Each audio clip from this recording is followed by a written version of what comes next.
If you were to tell me that this movie was about a high school nerd who ended up getting a high-paying job with benefits, who then got married to a baddie that got killed because of his bosses, which led him to crash out against everyone involved, then you have my undivided attention, sir. Tell me more. Be sure to like this video and subscribe to stay tuned and show support for the channel. So I just watched the movie The Amateur, and this film is not for your typical action movie enthusiast. But to understand this movie, we first need to look into the origins of this tale, so let's start there. The Amateur is based on a novel with the same title written in the Cold War era by a former Newsweek journalist named Robert Littell, who also served in the US Navy. Littell has written over 20 novels where The Amateur was first adapted into a film during the 1980s, which makes this current film, you guessed it, a remake. This honestly doesn't surprise me anymore. The 2025 film takes on a similar approach to the tale as its 1982 original, except with a few minor changes in locale and casting. For example, the main character Charles in the 2025 film goes to Paris to find the first killer, where in the 1982 version he goes to Czechoslovakia. The 2025 version of the film had 4 terrorists, where in 1982 there were only 3. In the 2025 film, Charles meets with his informant in Istanbul, known under an alias known as Inkling, and she ends up dying in a shootout later in the movie, where in the 1982 version, she goes by Elizabeth and is very much alive at the end of the film. Anderson, who trained Charles in the 2025 film, is tracking Charles down in Europe by orders of their directors.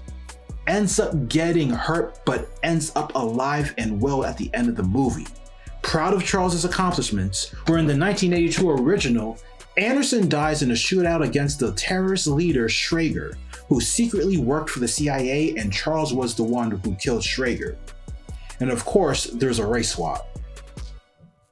The name changes, and new cast members, one of which looked like a lesbian feminist in her role as CIA director. For the most part, this movie was shot and executed extremely well. However, there was one scene in the beginning that felt a little off when Charles was talking on the phone with his wife Sarah, who was in Europe. The shots of her with coffee do not seem to match with the timeline and conversation, and looks like different takes were pieced together, causing the timing of events to feel out of place. However, if I'm being honest, the clip of the pool death scene from like 20 Stories High was what grabbed my attention to begin with, which made me want to see this movie. Charles Heller, played by Rami Malek, did a good job at playing the role of an intelligent yet timid techie for the CIA. Throughout the film, you actually want him to do better, but like Anderson, played by Lawrence Fishburne, said, he's not a killer. So Charles had to discover his own unique way of killing his enemies from afar off, which was evident in his first kill. He was having his ass beat by a woman played by actress Barbara Probst, who could barely breathe because of a trap he had concocted at a health clinic in Paris. Also, the presence of CIA Director Samantha O'Brien, played by Julianne Nicholson, felt a little off, perhaps because her character was newly made for this film adaptation. The story opens up with Charles working in the shed on some gadgets to fix the plane he had gotten from his wife Sarah, who joined him that morning before she left for a business trip in Europe. We follow Charles's everyday life in the CIA, and he's a nerd in the purest form of the word. Charles's world becomes distorted a few days later when his bosses give him the news that his wife was murdered by a band of terrorists. Charles is in disbelief, but comes to terms that he has lost the love of his life after seeing the news release and video footage.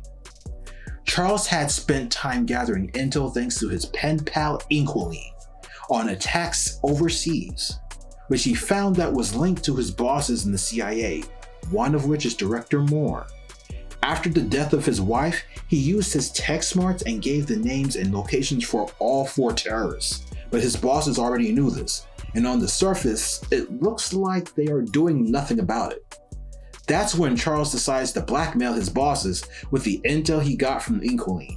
in exchange for training, a new identity, and money so that he can go overseas and find his wife's killers to end them. His bosses concedes to his demands and gives him training by a guy named Anderson. While Charles undergoes training, his bosses are raiding his workspace and home for intel they are being blackmailed with. They end up finding what they were looking for and message Anderson to cap this fool. Charles manages to escape and planned out his first kill, not with a gun, but by tracking and trapping the female terrorist in Paris, by suffocating her with pollen at a health clinic in a concealed chamber, which didn't go well at first, but El Trucco finished the job for him.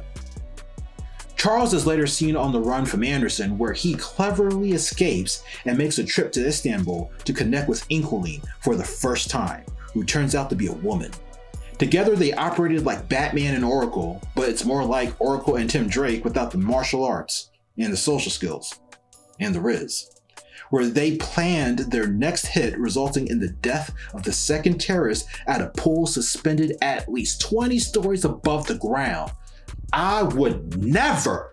From this intel, he managed to escape Anderson, who is badly hurt by another CIA operative sent by CIA Director O'Brien to investigate Director Moore's affairs and managed to find a lead on the next location of the other terrorists. Because Director Moore's team have been monitoring the footage back in the USA of Charles's behavior, they figured out the identity of his contact with Inquilin, that he was a deceased agent who had an experienced widow, and they tracked them down in Istanbul, where they escaped in a vehicle that was under gunfire, but at the cost of the widow's life. When you think about it, this wasn't smart at all. Why would the widow of an intelligence agent use the name of her husband as her alias? You would have had better luck calling yourself the Riddler or Pikachu. After saying his goodbyes to the deceased widow, Charles traps the third terrorist on some Jigsaw shit and manages to get his phone and intel on the ringleader that killed his wife, i.e. the one that pulled that trigger, that capped her ass. Mind you, this terrorist is holding a crate open that if it drops, well, you know the rest. After the explosion, Charles heads to Russia to find the ringleader, Schiller. And with careful planning, he is knocked out and brought onto a ship with Schiller there. Guns are aimed at Charles, and Schiller explains everything to Charles, that he was on a CIA op from the director and his wife saved the life of a man by switching places with him as a hostage. As Charles held the gun given to him by Schiller to prove that Charles is not a true killer, we learned that Charles was playing them the entire time, and time was key because he needed to stall them long enough so that the ship crossed waters into a different country zone, so that his computer program from his hotel can maneuver the vessel into the hands of law enforcement and Interpol. Schiller couldn't believe it because his ship was encrypted, but failed to realize that Charles was the one who wrote the encryption for the CIA. In other words, I designed the game and wrote the instruction manual for what you're using, bitch.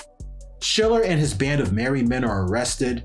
Intel got leaked to Director O'Brien of his two bosses' involvement in terror-based activities, resulting in their arrest, and Charles was able to fly the plane gifted to him by his wife into the open sky. End scene. There isn't much of an emotional story here. What we find though is that Charles is not a fighter in the physical sense, but he had to use his brains to come up with solutions. And they were sloppy at first, but became refined as the story moved along. Aside from his physical weakness, he doesn't really have any emotional weaknesses. Who wouldn't want revenge against the person who killed their loved one? However, for some reason, he decided to let Schiller get arrested instead of killing him like his other three partners. And Schiller was the one who pulled the trigger. So that felt out of place for me, because out of all the people that you should want dead, it should have been the actual person who did the murder. I didn't see a strong resolution of, oh, killing is bad. So this felt like it was done as a way to get info leaked on his two bosses at the CIA, where Schiller would act as a witness with the evidence reaching Director O'Brien. Yeah. If I had to rate this movie, I would have to give it 3 stars. Here's why. The movie was not bad. It was a smart man's movie.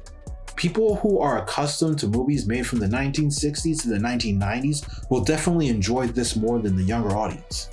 Fundamentally, they borrowed characters and certain plot points from the original tale, but they added too much, which took away from the mystique the original 80s classic brought to the screen. For the most part, the movie was technically sound with a great cast of actors despite a race swap, name changes, and new additions, which are becoming more common in Hollywood remakes and reiterations. And there wasn't really an emotional story to latch onto. This was an okay movie, and that's about it. So what is it that makes a movie stand out and be considered great? Well, this next video will explain just that.